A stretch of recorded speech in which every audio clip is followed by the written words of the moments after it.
Bismillahirrahmanirrahim. Alhamdulillahirabbil alamin. Wassalatu wassalamu ala nabiyyina Muhammadin wa ala alihi wa ashabihi ajma'in. Amma ba'du. Allahumma alimna ma jahilna wanfa'na bima 'allamtana wa zidna ilman nafi'an ya rabbal alamin. Bapak Ibu jamaah Masjid Al-Mubarak yang mudah-mudahan dimuliakan oleh Allah Subhanahu wa Ta'ala. Alhamdulillah, pada malam hari ini kita masih diberi kemudahan untuk hadir di majelis ilmu.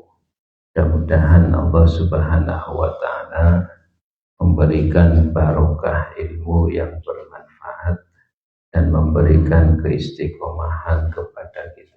Kita lanjutkan kajian kitab Bulughul Maram, masih membahas tentang hadis-hadis yang berkaitan dengan masalah sholat jamaah dan masalah imamah, keimaman di dalam masalah sholat jamaah, sampai pada hadis ke-400 dari sahabat Abi Sa'id Al-Khudri.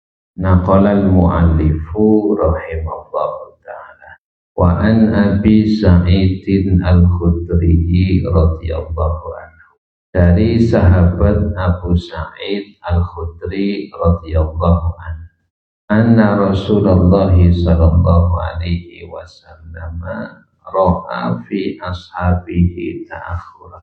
Anna Rasulullah, bahwasanya Rasulullah sallallahu alaihi wasallam ro'a fi ashabihi, melihat para sahabatnya ta'akhuran, mundur dari shaf. Faqala lahum, kemudian Nabi bersabda, berkata kepada mereka, taqaddamu, majulah kalian, fa'tamu bi, dan ikutilah aku, wal ya'tamma bikum mamba'dakum, dan hendaklah mengikuti kalian man ba'dakum, orang yang setelah kalian. Rawahu Muslimun, hadis diriwayatkan oleh Imam Muslim. Bapak Ibu-ibu yang mudah-mudahan dimuliakan oleh Allah, Abu Sa'id Al-Khudri ini menceritakan, jadi ketika Nabi Muhammad Sallallahu Alaihi Wasallam menyiapkan shaf, menertibkan shaf para sahabat, ada shaf yang pertama itu agak mundur. Jadi shaf yang pertama itu agak mundur. Kemudian Nabi Muhammad Sallallahu Alaihi Wasallam mengatakan, takut maju. Artinya maju, penuhi shaf yang pertama. Kemudian Nabi mengatakan, wa'tamu bi, kalian yang berada di shaf yang pertama mengikuti gerakan saya. Kemudian shaf yang di belakang ya, itu mengikuti gerakan shaf yang pertama. Nah, ini kata Nabi Muhammad sallallahu alaihi wasallam. Maka di dalam hadis ini, Bapak Ibu yang mudah-mudahan dimuliakan oleh Allah, shaf yang paling utama bagi laki-laki itu ya shaf yang paling depan. Jadi keutamaan shaf yang pertama, karena Nabi itu ketika melihat sahabat itu agak mundur dari shaf pertama, Nabi suruh maju, ayo maju, lengkapi dulu shaf yang pertama, karena ada keutamaan. Nah, jadi shaf yang pertama itu bisa mengikuti secara langsung imam. Nah, makanya Nabi Muhammad Shallallahu Alaihi Wasallam itu pernah menyampaikan, lau ya'lamun nasu ma fin nida'i was-shafil awal, thumma lam yajidu illa an yastahimu alaihi lastahamu. Sekiranya manusia itu mengetahui keutamaan di dalam menjawab panggilan azan dan shaf yang pertama, kemudian dia itu tahu keutamaan ya menjawab adzan, keutamaan di dalam di sop yang pertama, kemudian dia tidak mendapati kecuali harus diundi. Niscaya mereka itu mau mengundi untuk apa? Mendapatkan keutamaan itu. Nah, artinya ini apa? Artinya sop yang pertama itu punya keutamaan. Nah, di dalam hadis ini juga ini tidak boleh membiarkan sop yang pertama itu tidak lengkap. Jadi harus berlomba-lomba untuk mendapatkan sop yang pertama. Jadi sop yang pertama itu ya itu harus digenap, harus dilengkapi terlebih dahulu. Dan apa? Kita itu ya dianjurkan untuk apa? Untuk berlomba-lomba mendapatkan sop yang pertama. Dan ketika sop yang pertama itu belum sempurna atau belum lengkap, ya dilengkapi. Yang masih kosong. Nah, kadang-kadang ya kita itu punya adat ketimuran, sampai dalam masalah sop saja itu monggo itu ya seharusnya ya memang di dalam masalah sholat ya kita itu ya berlomba-lomba siapa saja ya itu berhak mendapatkan keutamaan ya, tapi ya memang nyuwun sewu kita biasanya itu ya monggo Pak di depan aja gitu. Nah ini jadi demikian, malah kadang-kadang orang yang sholat itu sudah punya kaplingan sendiri ya itu tidak mau di sop depan Pak, pengennya di pojok, nanti sop kedua di pojok. Padahal nyuwun sewu ya, padahal sop yang depan itu masih kosong, masih ada yang kosong yang perlu dilengkapi. Nah makanya yang kedua ya ini anjuran dari Nabi supaya apa? Supaya berlomba-lomba untuk mendapatkan sop yang pertama. Nah di dalam masalah ini ya siapa saja berhak untuk mendapatkan sop yang pertama. Nah maka Nabi Muhammad SAW suatu ketika Nabi Muhammad SAW bertanya kepada para sahabat, ala tasufuna kama tasuful malaikatu inda rabbiha. Tidakkah kalian itu mau bersop seperti sopnya malaikat? Kemudian para sahabat bertanya, wa kaifa tasuful malaikah? Wahai Nabi, bagaimana sopnya malaikat? Kemudian Nabi mengatakan, yukammiluna soffal awal fal awal. Mereka para malaikat itu ketika berbaris sop yang pertama itu dilengkapi, kemudian nanti kedua dilengkapi, ketiga dilengkapi, demikian. Maka aturannya demikian, anjurannya dari sop yang pertama ketika masih kosong jangan membuat sop lagi.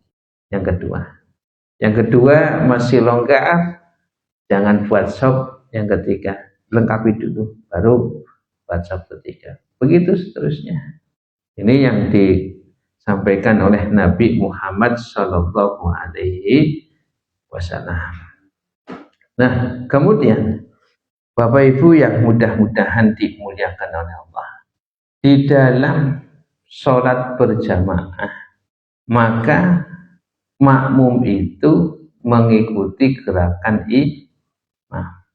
Nah, bagaimana seorang makmum itu mengetahui gerakan imam? Satu, dengan melihat langsung. Yang kedua, yaitu dengan apa? Dengan mendengar suaranya si imam. Kalau tidak, ya mendengar sop yang paling akhir. Oh, berarti yang sop paling akhir itu apa? Ruku, berarti ikut ruku. Nah demikian ya, jadi ini acuannya demikian.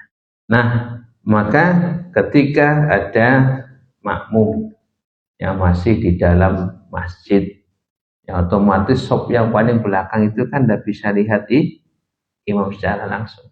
Tapi sekarang alhamdulillah sudah canggih dengan apa? Menggunakan ya layar.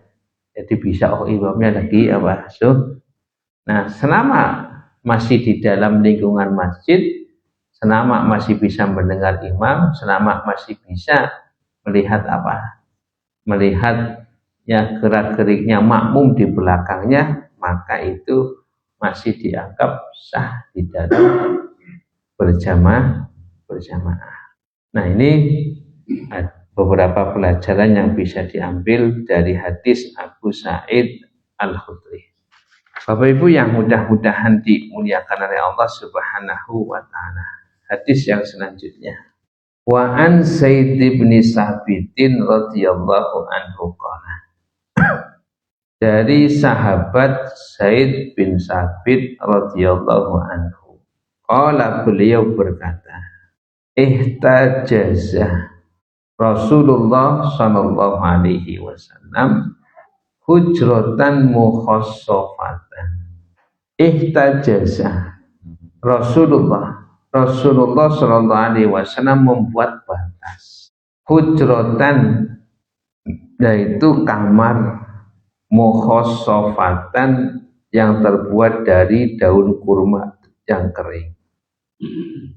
Fasalla fiha, kemudian Nabi sholat di dalam kamar yang dibatasi tersebut. Fatatabba'a ilaihi rijalu, kemudian ada beberapa laki-laki yang mengikuti Nabi Muhammad sallallahu alaihi wasallam. Waja'u yusalluna bi sholati, kemudian mereka itu datang mengikuti sholatnya Nabi Muhammad sallallahu alaihi wasallam. Al-hadis. Wa fihi, dan di dalam hadis tersebut Nabi mengatakan, afdhalu sholatil mar'i fi baitihi, paling afdolnya sholat seseorang fi baitihi itu berada di rumahnya, illal maktubata, kecuali sholat fardu. Muttafaqun alaih. Nah, ini hadisnya itu panjang.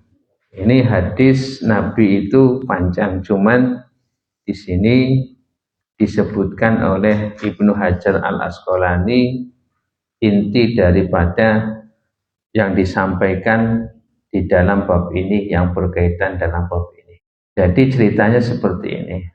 Said bin Sabit ini menceritakan Nabi Muhammad Shallallahu Alaihi Wasallam itu, beliau membuat batas di dalam Masjid Nabawi.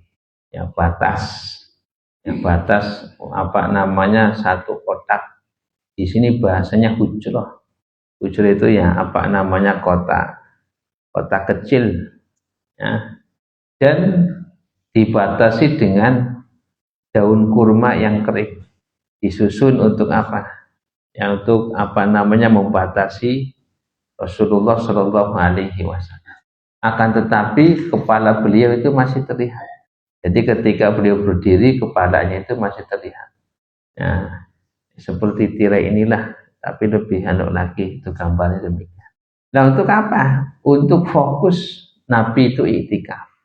Untuk fokus Nabi itu zikir. Nah, jadi di Masjid Nabawi di dalam. Nah, maka beberapa sahabat itu melihat Nabi itu berada di dalam hujrah tersebut, kamar tersebut yang apa namanya dibatasi oleh Nabi sedang sholat tahajud. Nah, akhirnya beberapa sahabat itu ikut Nabi di dalam apa namanya, kamar yang dibatasi di dalam masjid itu. Kemudian para sahabat itu di luar batas itu ikut Nabi jadi imam, itu ngikut.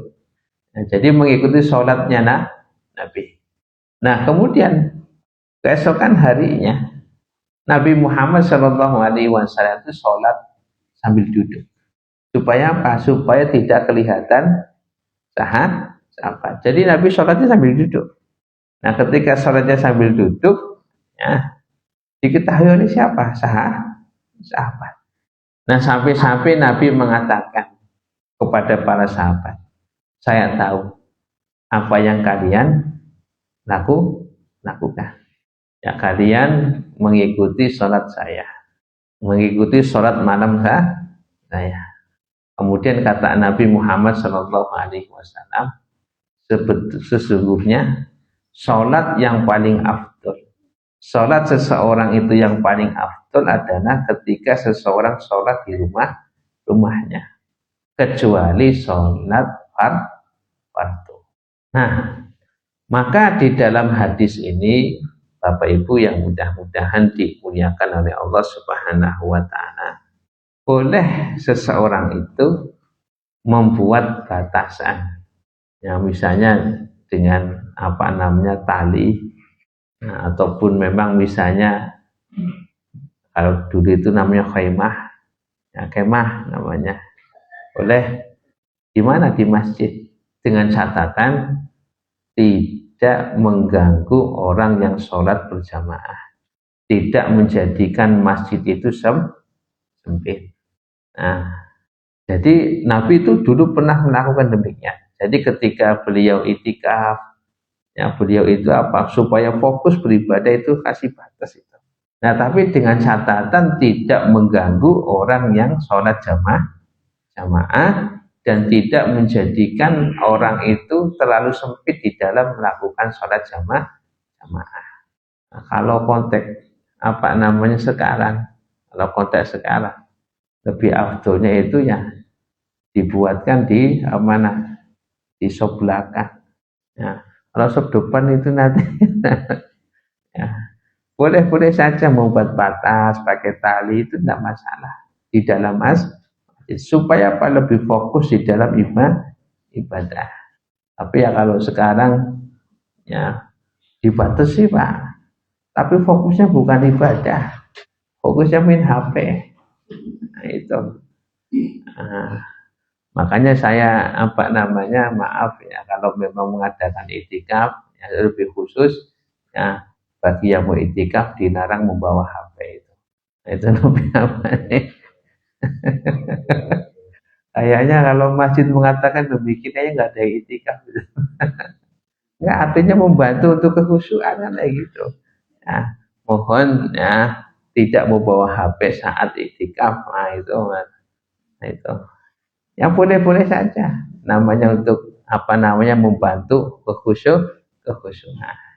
Ya Nabi itu tujuannya membuat batas itu untuk apa? Khusyuk ibadah, khusyuk sholatnya, khusyuk zikirnya, kemudian khusyuk qiyamul lailnya. Nah, diikuti oleh para sahabat. Nabi tahu. Nabi itu para sahabat mengikuti sholat malamnya Nabi.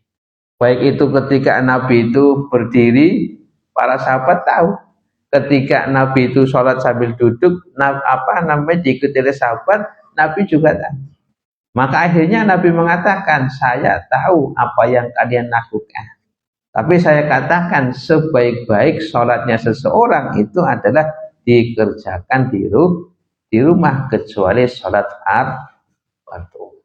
Nah, Bapak Ibu yang mudah-mudahan dimuliakan oleh Allah Subhanahu wa Ta'ala. Nah, di dalam hadis ini juga ada pelajaran di dalam masalah hukum. Boleh seseorang itu melakukan sholat sunnah dengan cara berjamaah.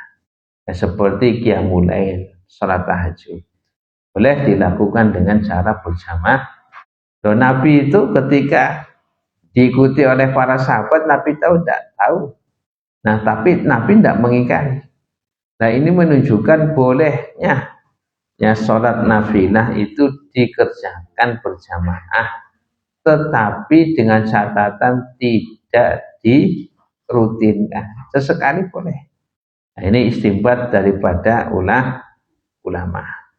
Nah, kemudian di dalam hadis ini juga Bapak Ibu yang mudah-mudahan dimuliakan oleh Allah, ketika Nabi Muhammad SAW mengatakan afdolus sholatil mar'i fi baitihi ilal maktubah, ini menunjukkan bahwasanya sholat sunnah itu baiknya dikerjakan di di rumah.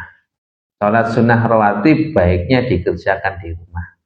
Sholat malam baiknya dikerjakan di mana? Di rumah. Ini kata Nabi Muhammad SAW. Makanya Nabi Muhammad SAW pernah menyampaikan, la taj'alu buyutakum kubur. Nah, janganlah kalian itu jadikan rumah-rumah kalian itu seperti kuburan. Maksudnya kuburan bagaimana? Tidak dibacakan ayat Al-Quran, tidak digunakan untuk sholat sunnah. Itu rumah namanya rumah seperti kuburan. Nah, jadi hadis ini menunjukkan Bapak Ibu, afdolnya sholat sunnah itu dikerjakan di rumah. Nah, tetapi boleh dikerjakan di masjid atau boleh dikerjakan di musola. Tetapi afdolnya itu adalah dikerjakan di rumah.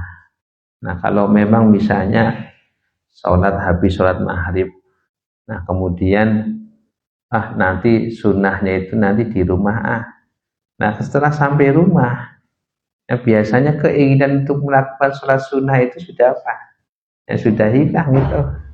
Nah, kalau memang kejadiannya demikian, ya sudah, sholat sunnahnya itu apa di musola atau di masjid dan demikian.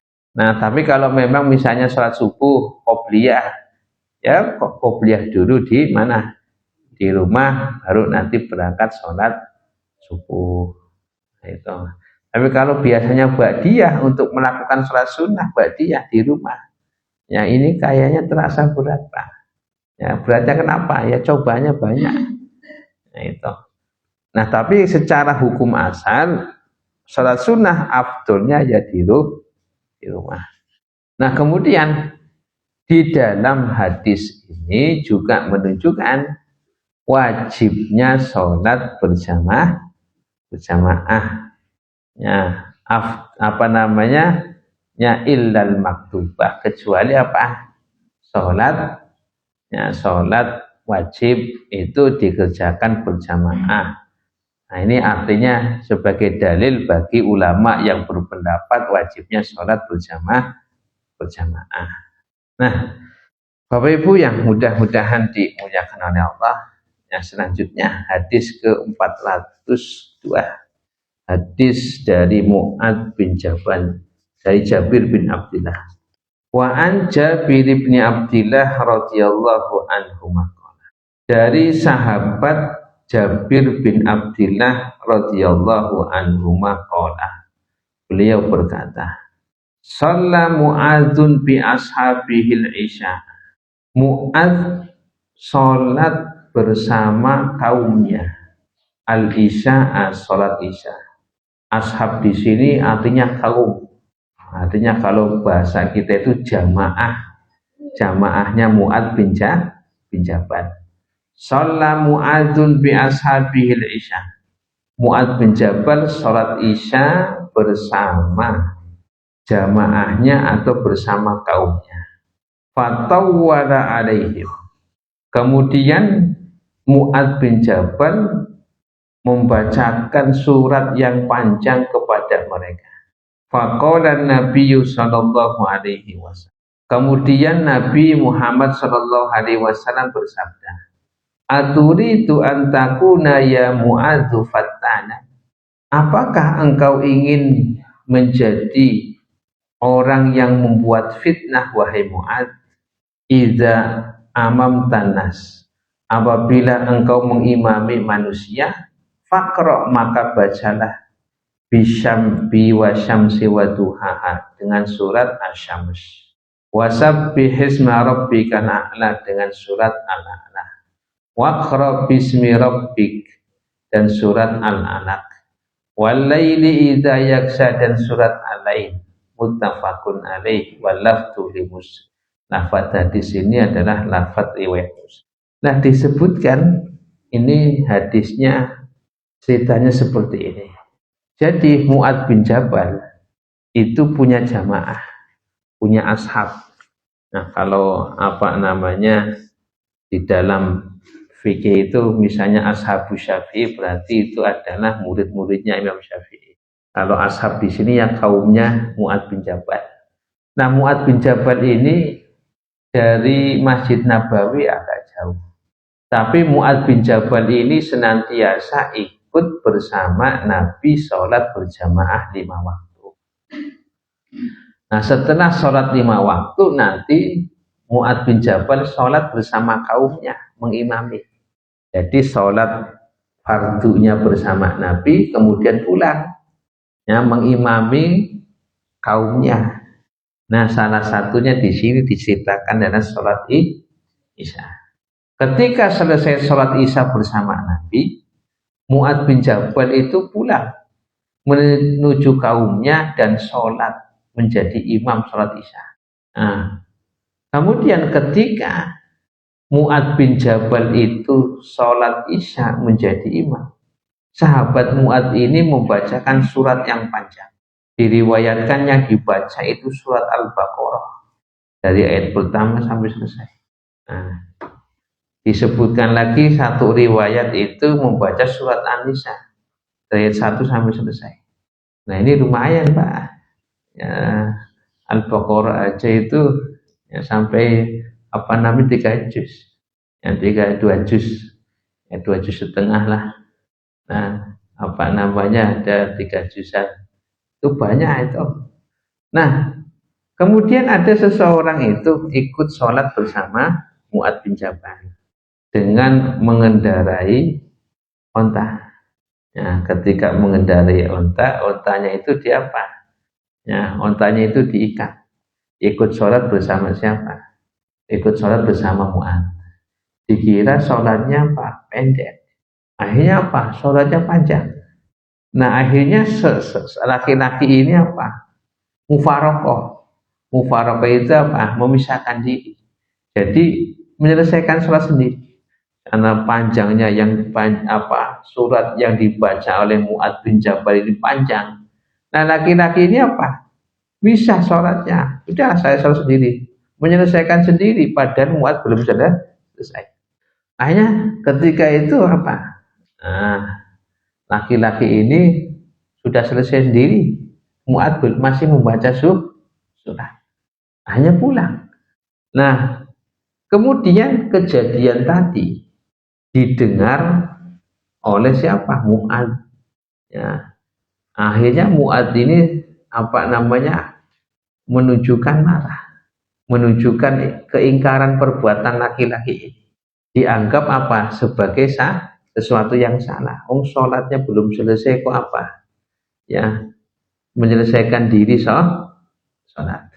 Akhirnya laki-laki ini lapor kepada Nabi. Nah, ketika lapor kepada Nabi, Mu'adz bin Jabal dipanggil.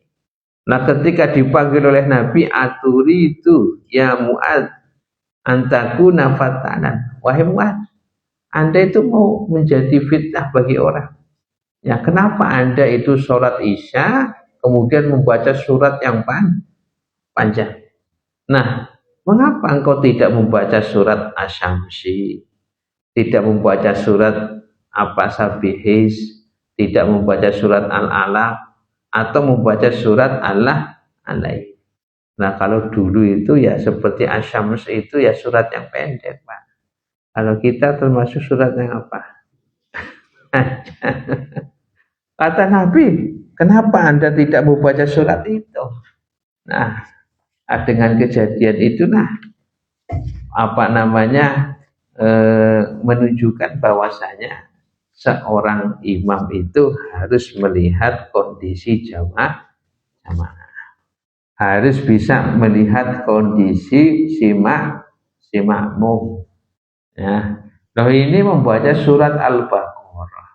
Ya, membaca surat Al-Baqarah itu ya 2 juz setengah.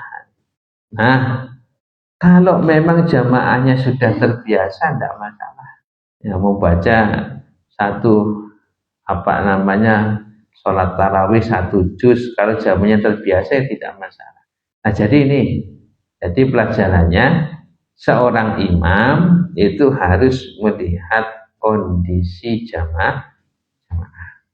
Nah, kemudian di dalam hadis ini juga menunjukkan bolehnya seseorang itu mufarokoh. Mufarokoh itu adalah menyelesaikan sholat sendiri, ya, menyelesaikan sholat sendiri, tidak ikut imam. Kalau memang ada hajat dan ketika imam bacaannya apa?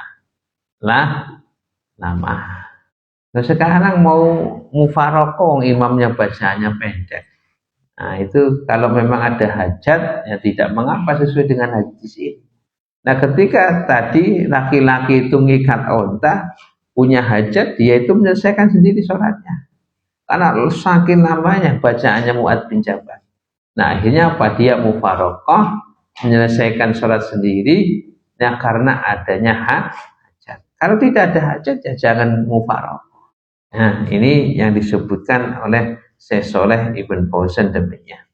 Nah, kemudian yang ketiga, hadis ini menunjukkan bolehnya berbeda niat antara niatnya imam dan niatnya si makmum. Mu'adz bin Jabal sholat isya itu dihukumi sunnah karena sholat fardu isyanya itu sudah bersama siapa? Nabi. Tapi bagi kaumnya itu adalah sholat yang fardu. Maka di sini disebut dengan kaidah bolehnya ikhtilaful niyah antara imam dan makmum. Jadi ketika ada imam tadi itu sholatnya sholat sunnah, kemudian di belakangnya adalah sholat fardu, itu tidak mengapa. Nah, maka konteksnya demikian konteksnya. Kalau memang yang misalnya ada orang yang datang ke masjid, ternyata ada orang sholat sunnah, nah dia ikut, ya, dan orang yang datang baru itu meniatkan apa? Sholat fardu, padahal yang jadi imam sholat apa? Nah, itu tidak mengapa. Nah, ini yang disebutkan oleh para ulama demikian. Nah, Bapak Ibu yang mudah-mudahan dimuliakan oleh Allah Subhanahu wa ta'ala. Hadis yang berikutnya. Wa an Aisyah radhiyallahu anha fi qissati sholati Rasulillah sallallahu alaihi wasallam wa huwa marid. Wa an Aisyah, dari Ummul Mukminin Aisyah radhiyallahu anha, fi qissati sholati Rasulillah, tentang kisah sholatnya Rasulullah sallallahu alaihi wasallam, wa huwa maridun, dalam keadaan beliau sakit. Qalat, beliau menceritakan, faja'a hatta jalasa an yasari Abi Bakr. Kemudian Nabi datang, hatta jalasa, sampai beliau duduk an yasari Abi Bakrin, sebelah kirinya Abu Bakar. Fakana yusalli bin nasi jalisan. Nabi sholat mengimami manusia, mengimami para sahabat jalisan, dalam keadaan duduk. Wa Abu Bakrin qaiman, dan sahabat Abu Bakar berdiri. Yaktadi Abu Bakrin bi sholatin Nabi. Abu Bakar sholat mengikuti sholatnya Nabi. Wa yaktadi nasu bi sholati Abi Bakrin, dan para sahabat mengikuti sholatnya Abu Bakar. Muttafaqun alaih. Jadi ceritanya demikian Bapak Ibu. Nabi ketika menjelang wafat, beliau sakit. Dan diceritakan dalam riwayat itu, dalam kondisi yang lemah, Nabi itu sering pingsan. Nah, Nabi itu apa? Dalam kondisi lemah itu Nabi sering pingsan. Dan suatu ketika Abu Bakar itu mengimami para sahabat. Dan kebetulan Nabi ini dalam kondisi badannya agak pulih, meskipun masih lemas. Ketika Abu Bakar itu menjadi imam, tiba-tiba Nabi itu datang. Ketika datang, Nabi itu tidak berbaris di saf, tapi beliau itu duduk di samping kirinya Abu Bakar. Beliau duduk, Abu Bakar berdiri, para sahabat juga berdiri di tengah-tengah sholat. Nah, di tengah-tengah sholat berarti ini yang jadi imam siapa? Rasulullah. Karena Nabi itu duduk di samping kirinya sahabat Abu Bakar. Kan posisi imam dan makmum ketika makmumnya ini kan sejajar. Ya. Makmum itu sebelah kanannya imam atau kirinya imam? Sebelah kanannya imam. Nah, sekarang Nabi berada di samping kirinya Abu Bakar, berarti Abu Bakar samping kanannya Nabi. Sekarang yang jadi imam siapa? Nabi di tengah-tengah sholat. Nah, karena Nabi itu suaranya agak lirih, pelan suaranya. Nah, Nabi jadi imam. Abu Bakar ini mengikuti sholatnya siapa? Nabi, mengikuti gerakannya Nabi. Sedangkan para sahabat itu mengikuti gerakannya siapa? Abu Bakar. Yang jadi imam padahal siapa? Rasulullah. Dan ketika Rasulullah bertakbir, Abu Bakar ikut bertakbir. Allahu Akbar, mengeraskan suara. Ketika Rasulullah Shallallahu Alaihi Wasallam ruku takbir, begitu juga Abu Bakar Allahu Akbar. Jadi Bilal demikian. Nah, sampai selesai sholatnya Nabi Muhammad Shallallahu Alaihi. Nah, ini ceritanya demikian. Nah, jadi Nabi itu datang ketika dia pertengahan sholat. Nah, maka di dalam hadis ini, para ulama itu memberi kesimpulan hukum. Kesimpulan yang pertama adalah ketika imam itu memulai sholat dalam keadaan berdiri, ketika di tengah-tengah sholat imam itu duduk, maka itu diperbolehkan. Misalnya imamnya itu ketika memulai sholat itu berdiri Allahu Akbar. Ketika di tengah sholat itu asam uratnya kambuh misalnya, nggak bisa berdiri, duduk dia. Nah, pertanyaannya adalah apakah si makmum itu ikut duduk apa enggak? Nah, itu sudah dijelaskan kemarin. Kalau memulainya itu berdiri, di tengah-tengah imamnya duduk, maka makmum tetap berdiri. Nah, sebagaimana hadis tadi. Hadis tadi mengatakan apa? Abu Bakar tetap berdiri. Para sahabat juga tetap berdiri, meskipun yang jadi imam itu Nabi dalam kondisi apa itu? Nah, itu demikian. Tetapi kalau imam itu memulai sholat dalam keadaan duduk, maka makmum itu ikut duduk sholatnya. Dan ini kesimpulan yang disampaikan oleh Imam Ahmad bin Hanbal demikian. Nah, yang barangkali nanti akan terjadi demikian. Ini sudah bisa dipahami gitu ya. Jadi kok imamnya duduk, ini duduk apa enggak ya? Nah, tadi kalau memang di tengah-tengah sholat, awalnya itu berdiri, di tengah-tengah sholat, makmumnya itu enggak usah duduk, tetap berdiri. Nah, kemudian yang kedua, boleh menjadikan mubalik. Mubalik itu kalau dalam bahasa kita tuh Bilal. Jadi untuk apa? Menyambung suara si imam. Misalnya Allahu Akbar, nanti mubaliknya atau Bilalnya mengatakan Allahu Akbar. Nah, demikian. Itu boleh. Kenapa? Karena Abu Bakar itu juga pernah ketika Nabi suaranya pelan itu, Abu Bakar itu yang mengeraskan suara. Supaya apa? Supaya di belakang itu terdengar. Nah, itu makanya ini kalau ada imam yang lirih, ya belakang itu harus ada yang jadi Bilal itu. Nah, Tapi sudah ada. Nah, belum ada. Nah, berikutnya, Bapak Ibu yang mudah-mudahan dimuliakan oleh Allah.